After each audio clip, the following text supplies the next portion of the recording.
Shalom Bapak Ibu sekalian, kita ketemu lagi dalam program Rema Tuhan pada hari ini. Dan saya ingin sharing tentang pemberitaan tentang Injil Kristus ya.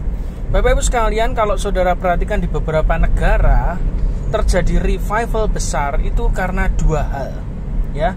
Revival besar di beberapa bangsa dan negara itu sejarahnya kalau saudara lihat itu digolongkan dari dua hal yang terjadi. Yang pertama adalah revival sebuah bangsa bisa terjadi ketika yang pertama Tuhan melawat umatnya langsung.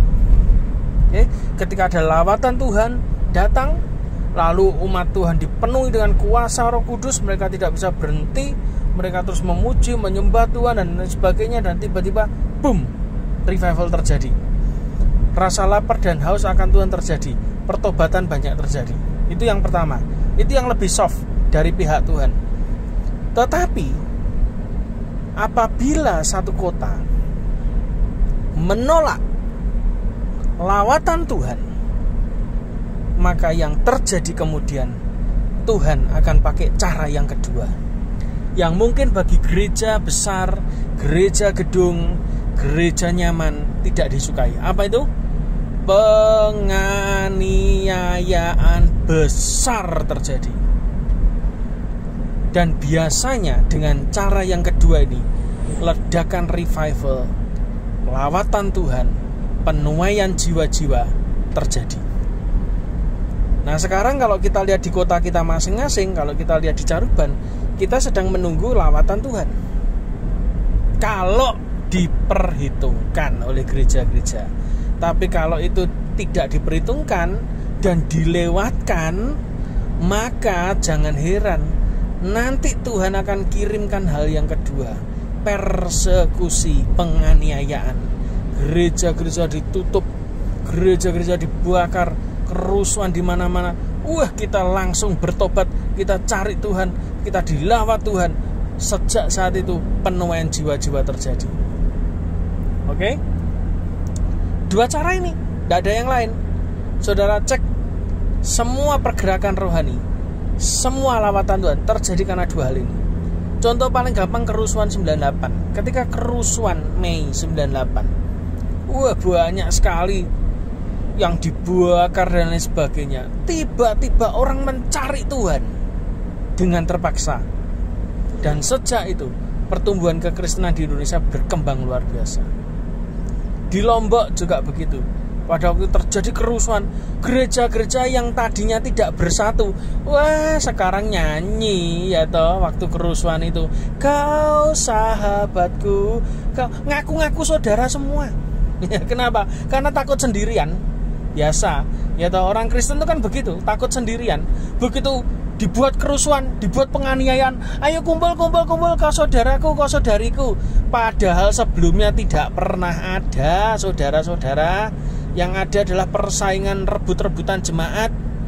Begitu penganiayaan datang, gereja bersatu dan gereja dilawat Tuhan, jumlah mereka ditambahkan oleh orang percaya. Oke? Nah, sekarang dasar Alkitabnya mana, Pak? Ada dasar Alkitabnya. Saudara baca Kisah Para Rasul dong. Pada waktu Yesus naik ke surga dan dia menjanjikan ada pribadi lain yang akan menjadi penolong, yaitu Roh Kudus. Dan murid-murid yang tinggal 120-an itu disuruh nunggu di leteng Yerusalem sampai kapan? Tidak ada yang tahu. Ya toh? Cuma nunggu aja. Karena apa? Hal pertama saya diajar Tuhan tentang menunggu dari kisah ayat ini di Kisah Para Rasul. Ketika murid-murid Yesus disuruh Tuhan menunggu. Menunggu itu kelihatannya gampang, tidak ngapa-ngapain. Tapi kalau tidak dikasih deadline waktu, maka saudara akan gelisah, saudara akan cari cara, saudara akan keluar dari plan-nya Tuhan. Bisa loh. Tinggal menunggu aja kok gagal. Cobaan saudara nunggu janji Tuhan. Apa ndak saudara gegeran terus? Apa ndak saudara bingung? Apa ndak saudara nanti juga gelisah? Betul ndak? Kenapa? Karena Anda tidak dikasih tahu deadline-nya masalahnya. Nunggu tuh capek loh. Walaupun ndak melakukan apa-apa, Coba kalau saudara di bandara nunggu pesawat delay, berangkatnya berapa jam lagi Pak? Nggak tahu, kita belum pasti. Wow, makanya banyak sekali terjadi kerusuhan di bandara ketika penumpang-penumpang tuh ngamuk luar biasa kepada maskapai. Kenapa? Menunggu tanpa tahu deadline-nya kapan pesawatnya berangkat. Ngamuk mereka. Jadi menunggu itu bukan pekerjaan yang gampang, saudara. Menunggu itu pekerjaan yang susah. Makanya para rasul dan murid-murid Yesus yang lain disuruh nunggu di loteng Yerusalem. Dan ketika mereka menunggu, yang terjadi apa? Dilawat Tuhan. Lawatan Tuhan pertama dari inisiatif Tuhan, Roh Kudus turun, dilawat Tuhan. Wah, bahasa roh dan lain sebagainya, dipenuhi kuasa. Petrus itu berkhotbah, itu 3.000 bertobat. Ya toh? Petrus berkhotbah, ya toh? Itu 3.000 orang bertobat. Kita berkhotbah 3.000 jam, enggak ada yang bertobat. Ini berkhotbah sebentar, 3.000 orang bertobat, bayangkan. Bukan karena Petrusnya, saya yakin, ya toh, tapi karena Petrus dipenuhi oleh kuasa Roh Kudus, makanya dia memberitakan firman. Ketika dia dipenuhi oleh Roh Kudus, maka dia hari itu membuat 3.000 orang dibaptis. Ya, tidak selesai sampai di situ. Perkembangan kekristenan pada fase berikutnya, mereka mulai banyak, ya toh, mulai berkumpul, ikut sel, ya toh, komsel begitu. Mereka saling berbagi, membagikan roti, rukun. Dan ketika pada satu titik mereka nyaman, Alkitab mencatat jelas di Kisah Para Rasul, terjadi penganiayaan besar di Yerusalem yang menyebabkan mereka akhirnya berserak ke bangsa-bangsa. Ingat ya, jangan suka jadi Kristen kumpul-kumpul. Jangan suka jadi Kristen yang anget-anget tai ayam. Jangan suka jadi orang Kristen yang cuman ibadah hahaha di gereja, pelayanan di gereja, pakai dasi di gereja, pakai jas di gereja, nyanyi-nyanyi di gereja, kayak karaoke aja. Akan tiba waktunya, dengarkan baik-baik gereja Tuhan di sini. Penganiayaan itu datang karena Anda melewatkan lawatan Tuhan. Anda tidak reach the people. Anda tidak menjangkau orang. Anda mulai nyaman dengan gereja-gerejaan saudara. Dengarkan ini baik-baik. Penganiayaan besar akan datang ke kota saudara.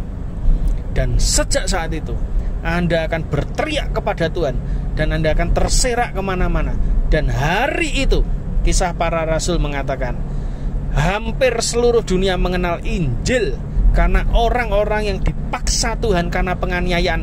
Mereka berserak ke bangsa-bangsa, pergi ke kota-kota yang lain. Mereka beritakan Injil, mereka beritakan kuasa Tuhan, mereka melayani banyak orang. Dan sebelum itu terjadi, Persekutuan Doa Banjir Rezeki sudah melakukan itu. Setiap Sabtu kita ngadakan doa keliling dengan beberapa orang. Kita keliling ke desa-desa, lalu kita datang di sebuah warung. Kita duduk, kita makan, kita ngobrol, lalu kita mendoakan orang di situ. Kenapa? Karena saya takut daripada aniaya datang, mending kita keluar duluan. Ya toh? Masa nunggu aniaya baru saudara penginjilan? Masa nunggu aniaya baru saudara keluar beritakan firman kepada banyak bangsa? Apakah nunggu aniaya dulu? Saya tidak mau.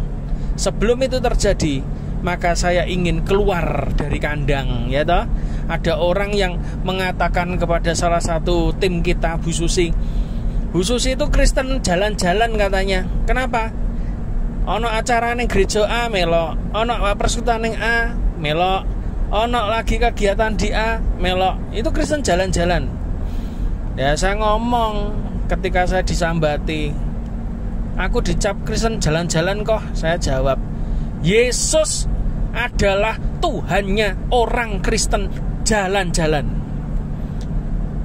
Pernah lihat di Alkitab Yesus cuman duduk nengkleng di bait Allah, domblong delahom, nerima perpuluhan, nerima persembahan, nerima bayaran gaji pengerja, gaji pendeta, nek wis mulih gak ngurusi jemaat. Ndak ada. Di Alkitab ditulis jelas, Yesus adalah Tuhannya orang Kristen yang jalan-jalan. Dia terus bergerak. Dia terus bergerak dimanapun roh Tuhan menuntun hidupnya selama dia jadi manusia. Dia pergi ke satu kota, ke kota yang lain, ngusir setan dari satu tempat ke tempat yang lain, sembuhkan orang, bangkitkan orang mati dan lain sebagainya, datangi pelacur di tempat di mana orang tidak mau. Dia pergi ke sana. Yesus adalah Tuhannya orang Kristen jalan-jalan. Jadi saya ngomong dengan tim saya namanya Bu Susi, kamu sudah betul Bu, karena Tuhanmu juga jalan-jalan. Yang salah itu kalau gereja cuman diem, duduk, pulang, blong, delahom, nggak ngapa-ngapain. Itu namanya gereja yang mati. Dan hari ini saya kasih pesan profetik kepada gereja-gereja Tuhan yang mendengarkan pesan ini. Dengarkan baik-baik. Pada saat Anda berhenti atau mengabaikan yang terhilang, maka saya mau katakan, setelah ini gerejamu akan terhilang. Catat baik-baik. Saat engkau mengabaikan yang terhilang, jiwa-jiwa yang terhilang, maka di saat yang sama gerejamu itu yang akan terhilang. Tinggal pilih, Anda mau melayani yang terhilang, ataukah Anda mau gerejamu yang hilang. Fisiknya masih ada, bangunannya masih ada, orangnya masih ada, tapi di mata Tuhan engkau sudah tidak ada. Kenapa? Garam itu sudah tidak ada fungsinya sama sekali, tinggal dibuang, ya toh, dilempar di pelataran, diinjak-injak orang. Apa mau gereja saudara jadi batu sandungan kayak begitu? Jadi objek olokan, objek ejaan bagi orang dunia. Gereja kok tidak berfungsi? Saya tidak mau. Sebelum penganiayaan terjadi, saya dan tim mulai bergerak menginjil kemana-mana. Ya toh, belajar dibandemi wong gak ngurus. Karena apa? Kita sudah siap mati. Saya ndak mau jadi orang yang cuman khotbah kayak begini tapi ndak melakukan. Saya mau jadi orang pertama yang melakukan. Kita diberkati, yes. Kita jadi kaya, yes. Tapi semua hal yang dititipkan Tuhan untuk hidupmu adalah untuk penginjilan, untuk beritakan firman, untuk menjangkau banyak jiwa. Itu adalah fungsinya. Semua hal yang dipercayakan Tuhan, termasuk mulutmu itu loh yang suka khotbah, mulutmu itu loh yang pinter khotbah, jangan cuman ngoceh tok. Lakukan dengan iman. Jangan yang dikhotbahkan tidak dilakukan. Enggak. Anda harus mengkhotbahkan apa yang Anda lakukan. Bukan Anda tidak melakukan apa yang Anda khotbahkan. Itu namanya gajah dibelangkoni. Mulutmu itu loh manis, mulutmu itu loh pinter khotbah. Ya khotbah yang kamu lakukan. Hidupi setiap khotbah yang kamu omongkan di atas mimbar. Gitu loh. Jadi ini waktunya untuk gereja Tuhan bergerak. Ingat 2 lawatan Tuhan. Yang pertama, Tuhan melawat umatnya dengan kepenuhan Roh Kudus. Tetapi yang kedua, cara Tuhan melawat umatnya dengan apa? Penganiayaan. Kalau sampai sudah pada level penganiayaan, berarti gereja itu sudah ndablek. Ya, perlu dianiaya, perlu berdoa. Biasanya orang Kristen kalau dianiaya, doanya tambah kenceng, ya toh, kesatuannya tambah kenceng, ya toh, persaudaraan dengan saudara seiman yang tadi dimusuhi biasanya jadi akrab lagi, ya toh. Kenapa? Sama-sama menderita. Tidak apa-apa, bagus malahan. Ya toh, supaya apa? Supaya gereja tidak mati, gereja pada fungsinya. Tapi sebelum penganiayaan itu terjadi, maka pergi beritakan Injil saja. Sebelum semua itu terjadi, belajar untuk apa? Untuk kita betul-betul pergi beritakan Injil kepada banyak bangsa. Amin. Tuhan Yesus sangat memberkati kita. Dan saya percaya Caruban akan dilawat Tuhan. Akan ada penginjil-penginjil di jalanan. Kesembuhan-kesembuhan ilahi akan memperlengkapi kita ketika kita bergerak di jalan-jalan. Dan saya percaya lawatan Tuhan turun atas kehidupan kita semua. Jangan jadi gereja yang mati. Engkau mengabaikan yang terhilang, maka gerejamu akan hilang.